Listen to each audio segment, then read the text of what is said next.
Hello everyone, मैं कृष्ण चौरान। आज हम बात करेंगे सर्विस सेंटर वालों के स्कैम के बारे में। और ये स्कैम मैं नहीं बोल रहा हूँ, मुझे काफ़ी सारे कमेंट्स ऐसे मिले हैं जिनके अंदर खुद एक बाइक यूज़र या कार यूज़र सर्विस सेंटर वालों को एक घोटाले वाला बोल रहा है। वो उनको बोल रहा है कि वो हमारे साथ फ्रॉड करते हैं, स्कैम करते हैं। तो हम बात करेंगे कि वो क्या स्कैम करते हैं, क्या घोटाला करते हैं, उसके बारे में हम बात करेंगे। तो जो हमें ऐसे कमेंट्स मिले हैं, एक कमेंट्स हमें ऐसा मिला था कि उन्होंने कहा कि मैंने अपनी मोटरसाइकिल पर क्लेम किया था, लेकिन जैसे ही मैंने क्लेम किया और मैंने जो अपने क्लेम के बाद जो मेरे पार्ट्स वहाँ पर चेंज हुए थे क्लेम के अंदर, वो पार्ट्स पुराने जो डैमेज पार्ट्स हो गए थे। मैंने क्लेम के बाद वापस उनकी डिमांड की कि ये मुझे पार्ट्स मिलने चाहिए, लेकिन सर्विस सेंटर वालों ने वापस पार्ट देने से मना कर दिया। जो उनके पार्ट्स थे पुराने वो उनको वापस नहीं मिले। ऐसे ही एक कार यूज़र थे, उनका हमें कमेंट्स आया था कि हमने अपनी गाड़ी पर क्लेम हुआ था और क्लेम के बाद जैसे ही हमने सर्विस सेंटर वालों से पुराने पार्ट्स की डिमांड की तो सर्विस सेंटर वालों ने बताया कि जो ये पार्ट्स हैं ये तो इंश्योरेंस कंपनी लेके जाती है और ये पार्ट्स आपको नहीं मिल सकते। तो उनका भी कहना ये था कि हमारे साथ भी सर्विस सेंटर वालों ने स्कैम किया है, हमारे साथ फ्रॉड किया है, उन्होंने हमारे पार्ट्स वापस नहीं किए।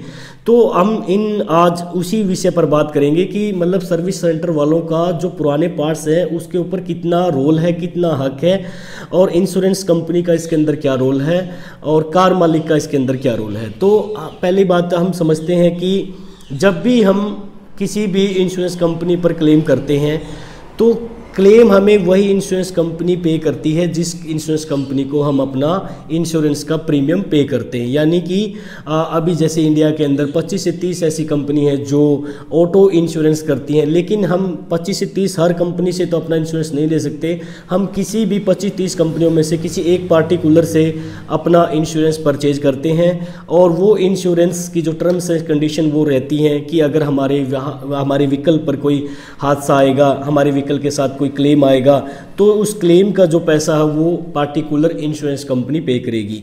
यानी कि क्लेम के मामले में सर्विस सेंटर वालों का कोई रोल नहीं रहता। आपने किसी भी एक पार्टिकुलर कंपनी को पे किया हुआ है अपना इंश्योरेंस का प्रीमियम, और वही इंश्योरेंस कंपनी आपको आपका क्लेम पे करेगी। अब बात आती है सर्विस सेंटर की। सर्विस सेंटर एक मीडिएटर है इंश्योरेंस कंपनी के और एक कस्टमर के बीच में। वो एक ऐसा प्लेटफॉर्म देता है जहां पर कस्टमर की जो गाड़ी है या कस्टमर की जो बाइक है उसको रिपेयर किया जाता है। सर्विस सेंटर वालों का सिर्फ इतना ही काम होता है, सर्विस सेंटर वालों को क्लेम नहीं देना होता, क्लेम इंश्योरेंस कंपनी देती है। कितना क्लेम देती है वो भी इंश्योरेंस कंपनी डिसाइड करती है। और सर्विस सेंटर वाले कैसे अपना प्रॉफिट कमाते हैं, सर्विस सेंटर वाले जो पार्ट्स आपकी गाड़ी या बाइक के अंदर लगे हैं रिपेयर करने के बाद, जो रिप्लेसमेंट पार्ट्स हुए हैं, उस पार्ट्स को सेल करके सर्विस सेंटर वाले अपना प्रॉफिट कमाते हैं। उनका सिर्फ यही रोल होता है। और इंश्योरेंस कंपनी उन पार्ट्स के बदले में उनका जो पार्ट्स सेल हुए हैं उस पार्ट्स की जो उनका जो कमीशन है पार्ट्स के ऊपर, वो उनका प्रॉफिट होता है। दूसरी बात, जब वो सर्विस सेंटर वाले उस पार्ट्स को ओपनिंग करते हैं, फिटिंग करते हैं, किसी पार्ट्स को वेल्डिंग करते हैं, इंस्टॉल करते हैं, यानी कि जो भी वहाँ पर लेबर लगती है वो जो लेबर है वो इंश्योरेंस कंपनी सर्विस सेंटर वालों को देती है। काम करने का जो भी सर्विस सेंटर वालों की जो लेबर खर्च हुई है वहाँ पर, उस लेबर का जो अमाउंट है वो इंश्योरेंस कंपनी सर्विस सेंटर वालों को पे करती है। तो सर्विस सेंटर वालों का सिर्फ इतना ही रोल रहता है इसके अंदर। और अगर हम पुराने पार्ट्स की बात करें तो पुराने पार्ट्स पर किसका हक है, सर्विस सेंटर वालों का हक है या इंश्योरेंस कंपनी का हक है या कार मालिक का हक है। तो हम बात करते हैं आज से 25-30 साल पहले की। उस टाइम पर क्या होता था, उस टाइम पर इंश्योरेंस कंपनी क्लेम के बाद जो पुराने पार्ट्स चेंज होते थे उन पार्ट्स को कंपनी कस्टमर को बोलती थी कि यहाँ पर हमारा एक यार्ड बना हुआ है, आप ये पुराने पार्ट्स वहाँ पर लाकर रख दीजिए। और वो जो कस्टमर होता था जिसकी गाड़ी पर क्लेम आता था या जिसकी गाड़ी के पार्ट्स रिप्लेस हुए होते थे, वो कस्टमर उन पुराने पार्ट्स को इंश्योरेंस कंपनी के स्टॉक यार्ड के अंदर रख के आता था। और उस टाइम पर इंश्योरेंस कंपनी कस्टमर से किसी भी तरह का कोई चार्ज है पार्ट्स के ऊपर नहीं लेती थी, यानी कि कोई सालवेज चार्ज इंश्योरेंस कंपनी नहीं लेती थी। अब क्या है कि जगह की कमी हो गई है।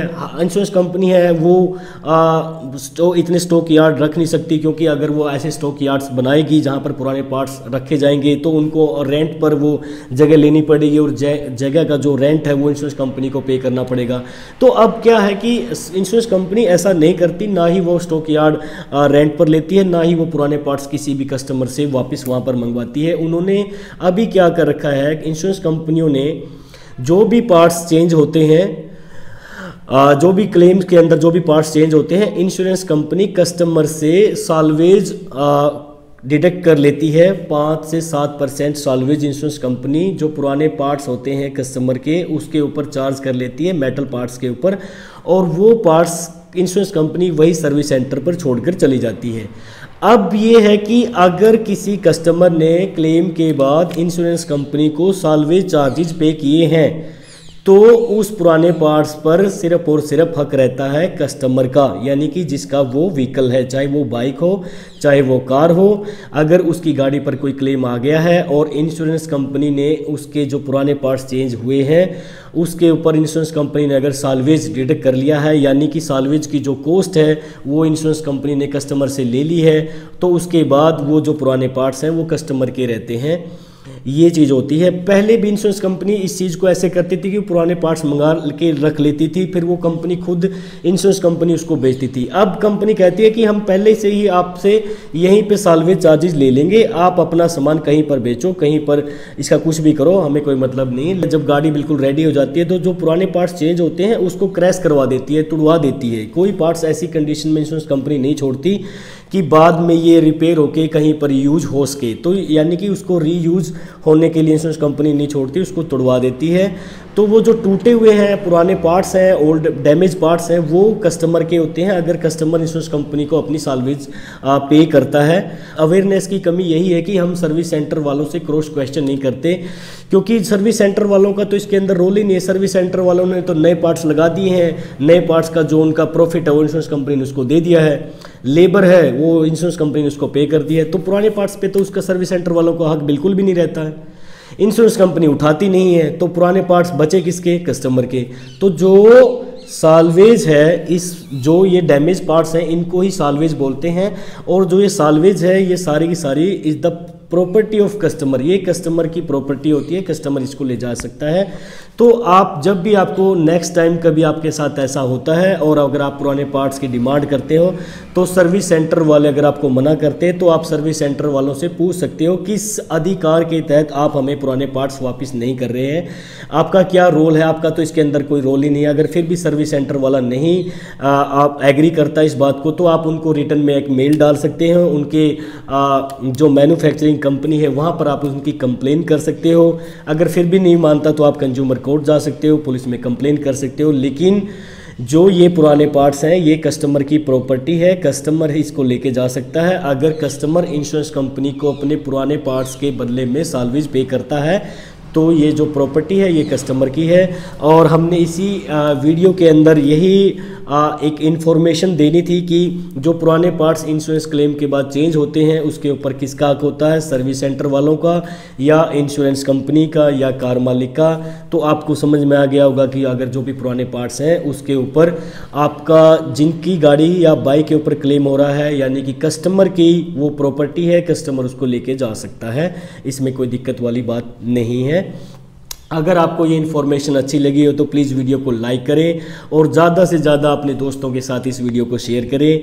अगर आपको इंश्योरेंस क्लेम से संबंधित, इंश्योरेंस पॉलिसी से संबंधित अगर आपको कोई भी इन्फॉर्मेशन चाहिए तो आप हमें कमेंट बॉक्स में डाल सकते हैं, हम आपके कमेंट्स का रिप्लाई ज़रूर करेंगे। मिलते हैं नेक्स्ट वीडियो में, तब तक के लिए धन्यवाद।